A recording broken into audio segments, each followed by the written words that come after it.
वक्फ board एक ऐसा शब्द जिसे सुनते ही कई सवाल उठते हैं, और अब जब संसद से वक्फ संशोधन विधेयक पास हो चुका है तो सबसे बड़ा सवाल है, बीजेपी इससे क्या हासिल करना चाहती है? क्या यह बिल एक सामाजिक सुधार है या इसके पीछे कोई छुपा हुआ राजनीतिक खेल है? भारत में वक्फ एक धार्मिक संस्था है जो मुस्लिम समुदाय की संपत्तियों की देखरेख करती है। देश में लाखों एकड़ जमीन वक्फ के नाम पर है, लेकिन वर्षों से इस पर सवाल उठते रहे हैं। भ्रष्टाचार, पारदर्शिता की कमी और राजनीतिक इस्तेमाल। बीजेपी लंबे समय से वक्फ के कामकाज पर सवाल उठाती रही है। तो क्या ये बिल उस सवाल का जवाब है या कोई नई रणनीति की शुरुआत?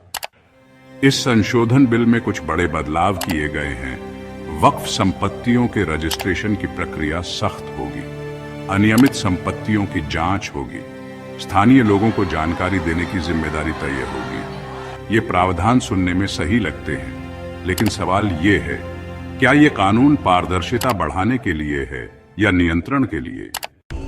बीजेपी खुद को पारदर्शिता और गुड गवर्नेंस की पार्टी मानती है।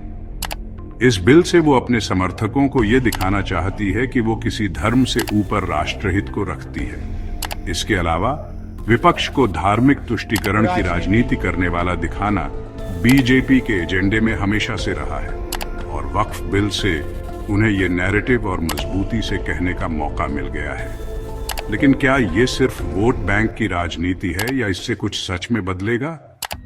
कई मुस्लिम संगठनों ने इस बिल को धार्मिक संस्थाओं में हस्तक्षेप बताया है। कुछ इसे सरकार की निगरानी नीति का हिस्सा मानते हैं, तो कुछ इसे सुधार की दिशा में कदम कहते हैं। सोशल मीडिया पर इसको लेकर दोनों तरफ की बहस तेज है। एक पक्ष कहता है ये जरूरी था, दूसरा इसे मुस्लिम पहचान पर हमला मानता है। तो क्या ये बिल एक सुधार है या राजनीतिक दांव? क्या बीजेपी देश की धार्मिक संपत्तियों पर नियंत्रण की दिशा में बढ़ रही है या वो सिर्फ पारदर्शिता चाहती है? सच क्या है ये वक्त बताएगा, लेकिन इतना तय है कि वक्फ बिल के बाद भारत की राजनीति और भी गर्म होगी। आपका क्या मानना है? क्या ये सुधार है या रणनीति? कमेंट करें, वीडियो शेयर करें और द पॉलिटिक्स को सब्सक्राइब जरूर करें।